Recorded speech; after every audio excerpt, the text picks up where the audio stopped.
자유한국당이 지방선거 참패 이후 두 번째 의총을 열고 향후 당 수습 방안을 논의했습니다.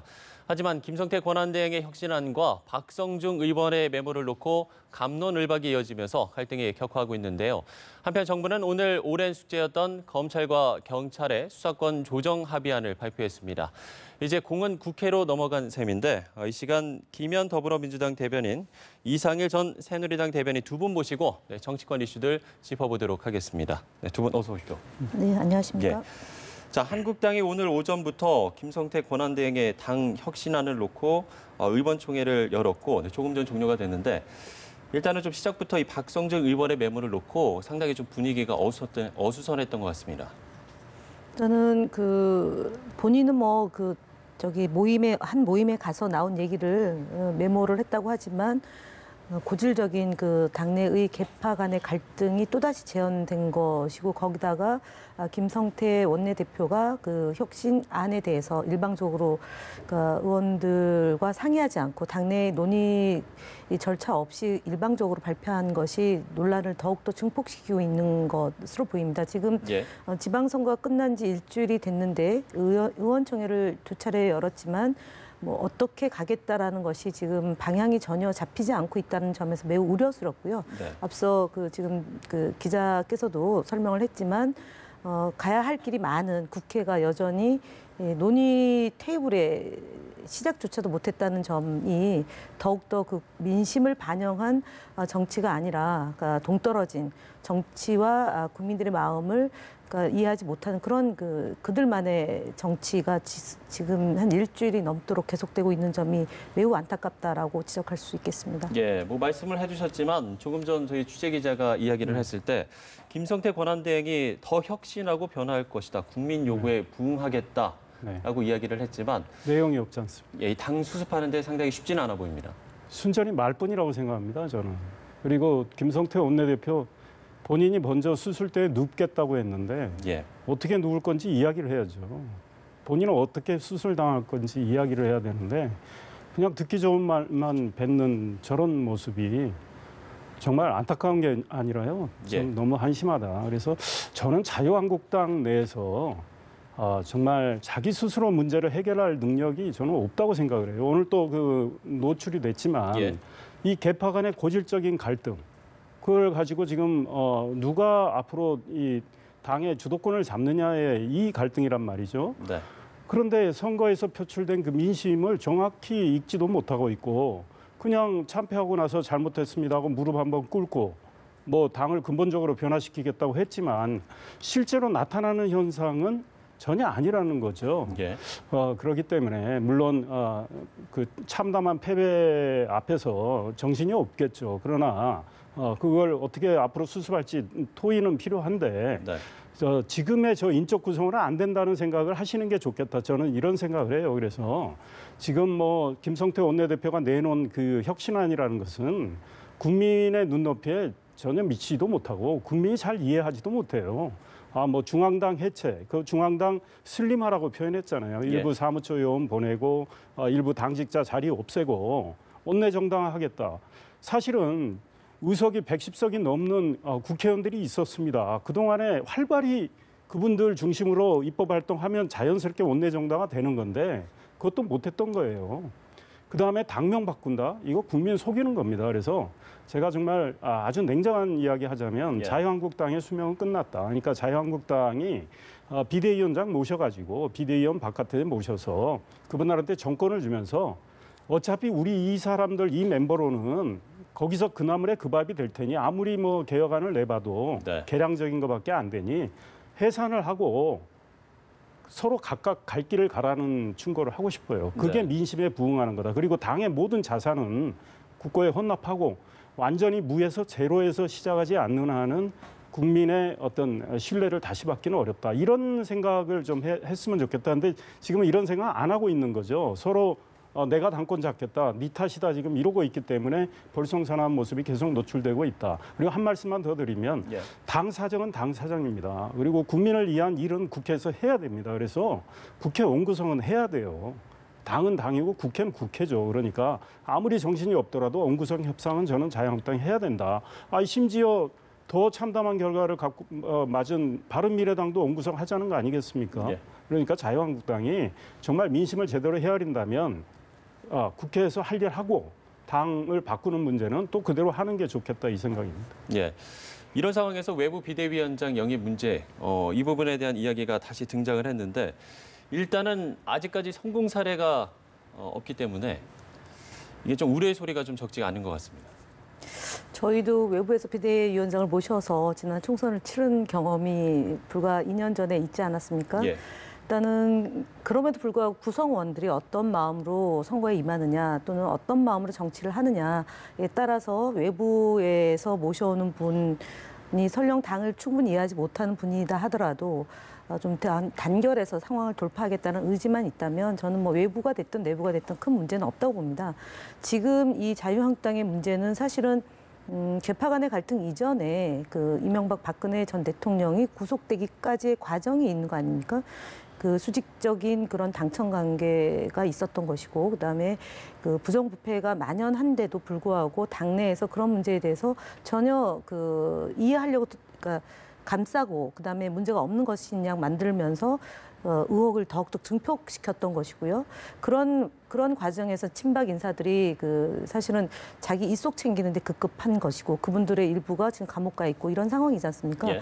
그렇다면 지금 자유한국당이 안고 있는 이번 지방선거에서 국민들이 원하는 것을 제대로 파악을 해야 되는 게 첫 번째 급선무고, 두 번째로는 그야말로 원내 정당을 하겠다고 한다면 실제로 국회를 공전시키거나 해태하면 안 되는 거 아닙니까? 직무를 유기하면 안 되는데 지금 보여주는 모습은 방탄국회를 소집해 놓고 지금 경찰청장 인사청문회 문제에 대해서도 전혀 그러니까 그 들여다볼 생각이 없는 거고요. 예. 그다음에 의장단이 지금 그 5월 27일 날 임기가 종료됐고 의장단을 선출하고 그러면은 그 물론 상임위원장단까지 다 구성을 해야 되겠지만 정말 상황이 어려워서 당내 문제 때문에 복잡해서 그것까지 어렵다면 의장단 선출에도 먼저 좀 하고 하나하나 차근차근 이제 계단을 밟아서 당내 문제도 수습하고 이렇게 가야 되는데 국회 원구성 문제를 그러니까 지금 의장단 선출 문제에 대해서 아예 그냥 신경을 끄고 있는 거 아니겠습니까? 예, 예. 그러니까 결과론적으로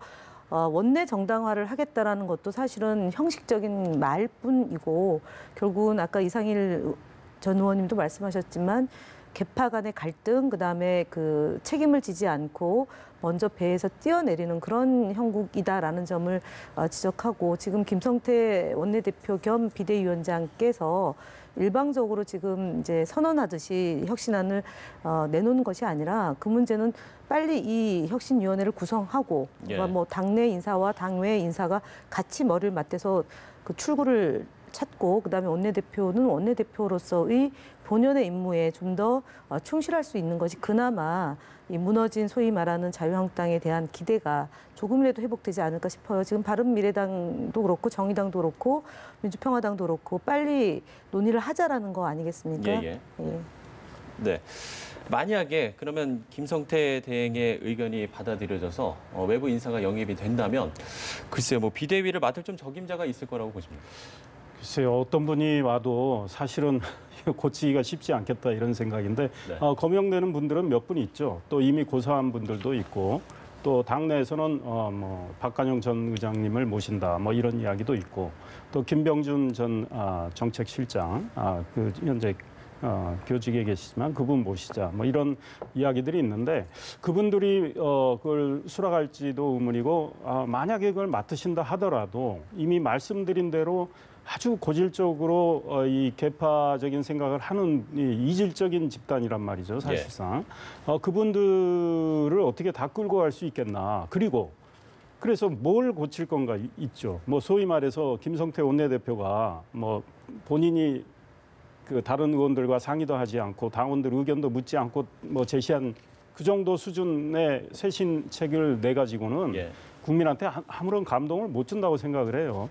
그래서 만약에 저는 비대위가 구성이 된다면 당을 해산시키기 위한, 없애기 위한 비대위밖에는 길이 없겠다. 예. 근데 당내 의원들이 아마 그런 생각을 안 할 테니까 답답하고요.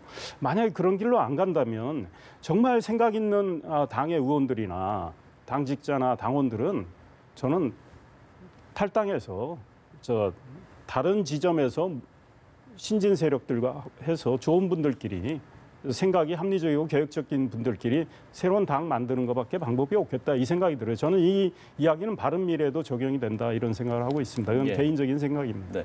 이런 상황에서 친박계 서청원 의원이 탈당을 했습니다. 네. 이런 이선 후퇴 선언이 좀 계속될지 이 부분도 좀 관심사인데. 지금 사실은 하실 만한 분, 그러니까 더 이상 정치하기가 좀 어려우신 분들이 그런 저기를 하고 정말 당에 책임 있는 분들은 또 그런 이야기를 안 해요. 지금 홍준표 전 대표도 제가 보기에는 사실상 정계 은퇴를 강요당한 상황인데 아직 예. 정계 은퇴는 아니란 말이에요. 그냥 대표직 사퇴만 했고 그다음 당내에서 일부 의원이 뭐 현역은 전부 총선에 불출마하자. 저는 그건 의미가 있다고 생각을 해요.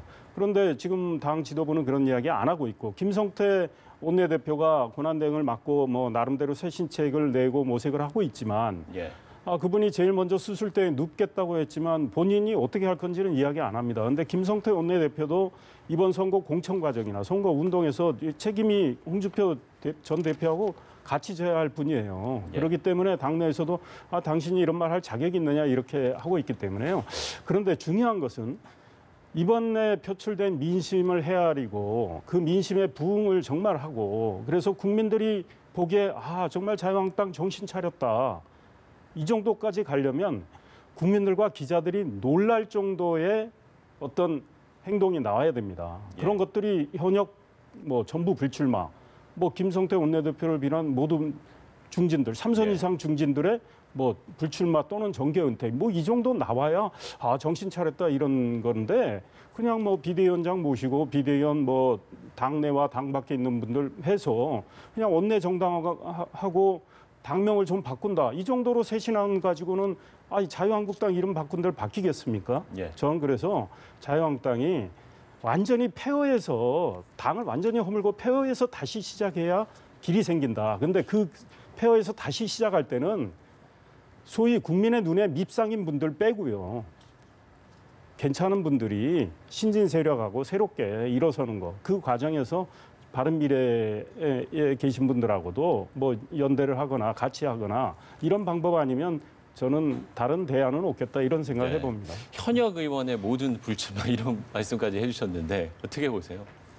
불가능하죠. 사실은 지금 불가능하죠. 뭐 비박이니 진박이니 친박이니 이렇게 싸움을 하고 그다음에 그 이후에 있는 것은 결국은 당을 누가 장악하느냐에 대한 거 아니겠습니까? 당을 누가 장악하느냐는 얘기는 그걸 통해서 다음번 곧 있을 총선에 대한 공천권을 쥐는 그 지도부를 구성하는 거기 때문에 그 논란이 여전히 있는 거고요.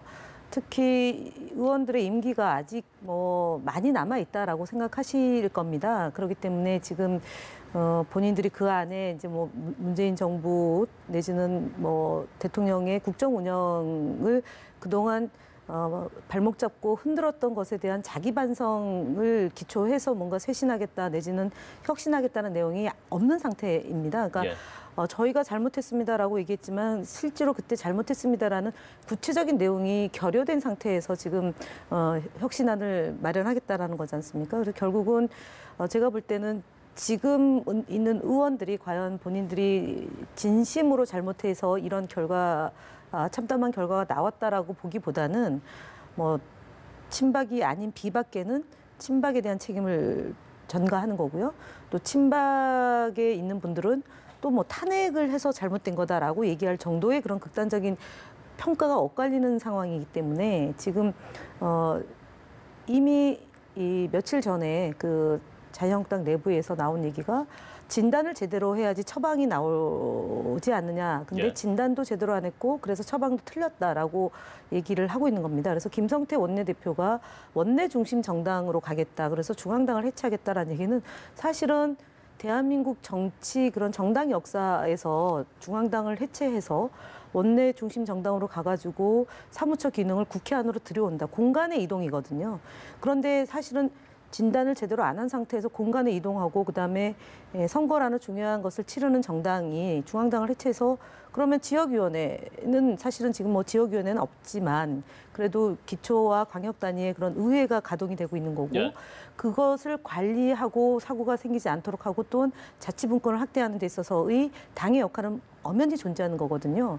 그것을 해체하겠다고 한다라는 것은 예전에 박근혜 전 대통령이 차떼기 논란이 있을 때 당사를 천막 당사로 옮기고 총선을 일시적으로 어쨌든 승리는 했지만 그런 식의 표퓰리즘적 방법으로 당을 뭔가를 개선하겠다라고 보는 거거든요. 그래서 지금 당을 해체하겠다는 것은 사실은 제가 볼 때는 지난 총선에 민의가 왜곡된 점이 없잖아 있지만 당을 해체하겠다는 것은 앞서 지금 이상일 의원님이 말씀하셨던 것처럼 국회의원들도 다 내려놔야 되는 거거든요. 근데 그럴 마음은 눈꼽만큼도 없이 정말 이 파괴적인 형태의 이 처방전을 내놨기 때문에 내용이 더 깊어진 거다라고 보여집니다. 예, 알겠습니다. 뭐 일단은 계속해서 상황을 좀 더 지켜봐야 될 것 같습니다.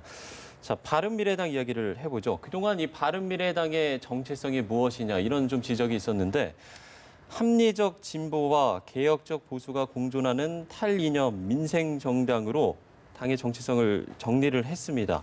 노선 문제를 둘러싼 당내 갈등은 일단 좀 봉합이 될 수 있다고 보십니까? 글쎄요, 쉽지는 않을 것 같아요. 그 말 자체는 저는 시비 걸 이유는 없다고 생각을 해요.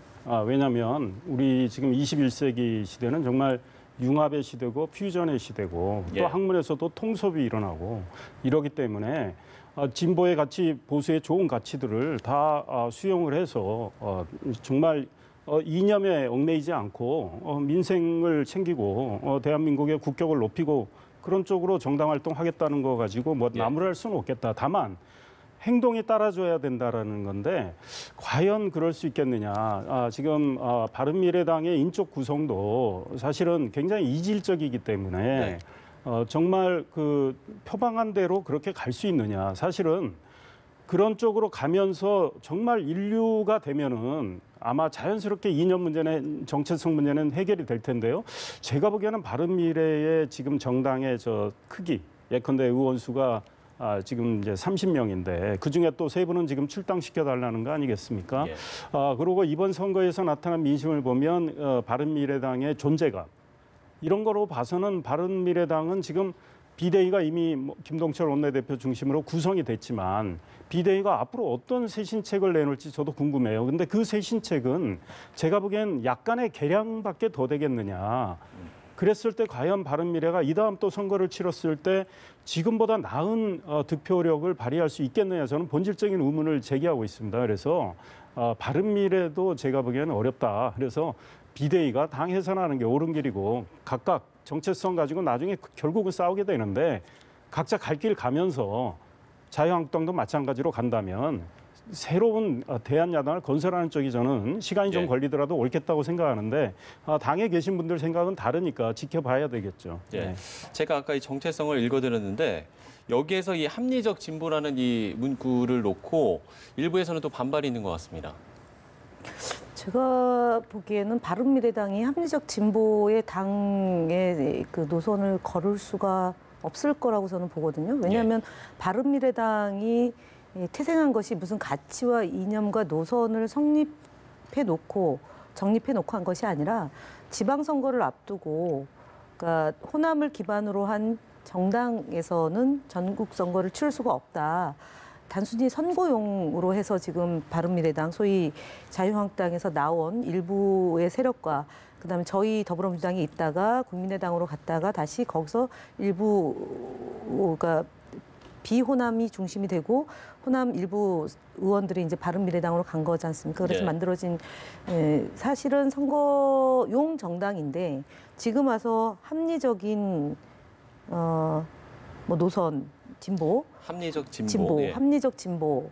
그러면 저희 더불어민주당하고 다를 게 없거든요. 합리적 진보 또는 개혁 노선. 그러면 정책과 노선을 놓고 판가름을 해야 되는데 그런 구체적인 내용이 들어가면 매우 이질적인 상황이 될 거고요.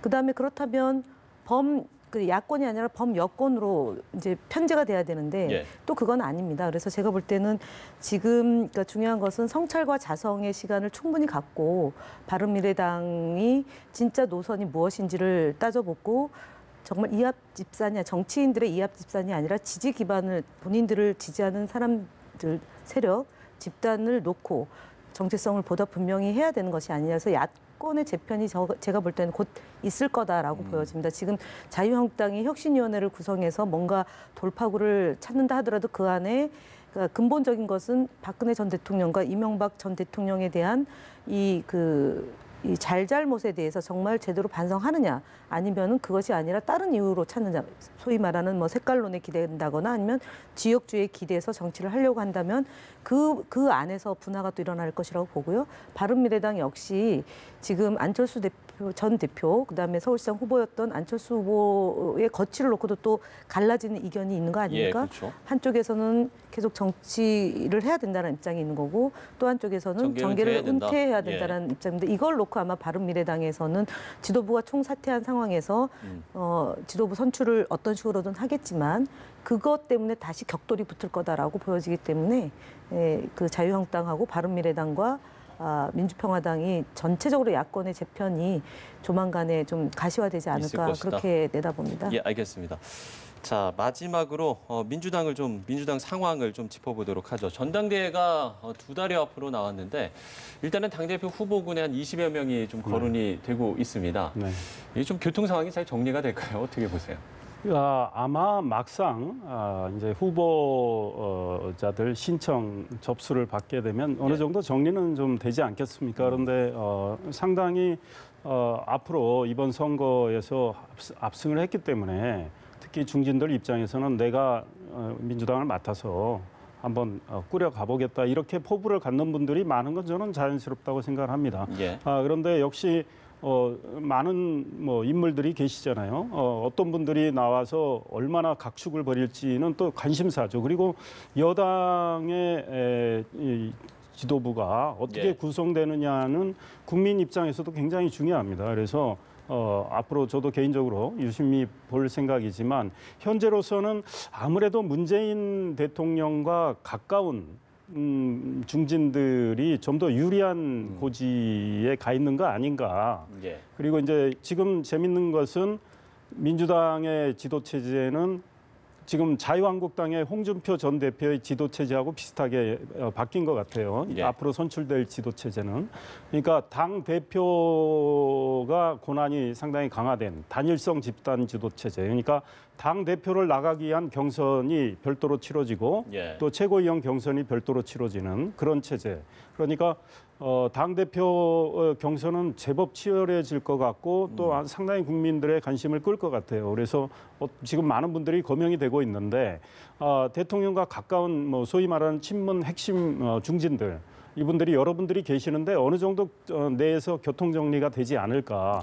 그리고 이제 소위 말하면 비문계라고 하는 분 중에는 오선의 이종걸 의원이 이미 출마 선언 비슷하게 말씀하셔서 앞으로 유심히 지켜봐야 되겠다. 8월 25일 전당대회죠. 네. 예. 일단은 지금 한 여론조사에서 김부겸 행안부 장관이 적합도 1위를 기록을 하면서 이 출마 여부에 좀 상당히 많은 관심을 받고 있는 것 같습니다. 지금 현직이기 때문에 출마 여부에 대해서 공식하기는 좀 어려운 상황으로 알고 있고요. 그리고 그 여론조사는 사실은 그 정당 지지와 상관없이 그러니까 일반 국민을 전체를 대상으로 한 여론조사로 알고 있거든요. 그래서 사실은 저희는 앞서 말씀하셨던 것처럼 대표와 최고위원이 분리돼서 이제 선거를 치르는 거고요. 지금 현재 당규에는 대의원과 권리당원이 85%, 그다음에 이제 국민과 일반 당원이 15%로 이제 그런 규정에 의해서 선출되는 겁니다, 지도부가. 그래서 이제 지지자와 당원의 그런 마음이 어디에 있는지를 보게 될 것이고요. 그래서 지금 현재 대표로 출마하겠다는 분들 안에도 최고위원으로 가실 분도 있을 거고요.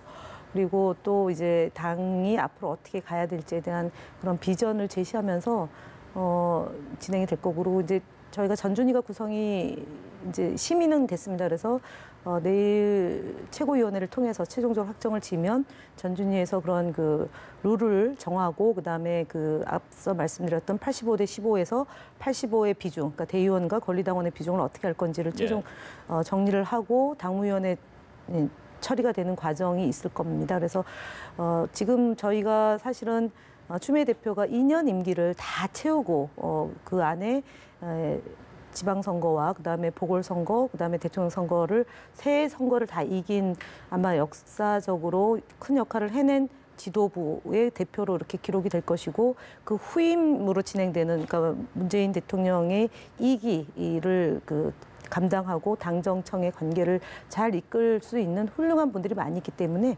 그중에서 선의의 경쟁을 통해서 지도부가 구성이 되지 않을까 싶습니다. 예, 알겠습니다. 자, 지금까지 김현 더불어민주당 대변인 그리고 이상일 전 새누리당 대변인 두 분 모시고 정치권 이슈들 짚어봤습니다. 좋은 말씀 고맙습니다.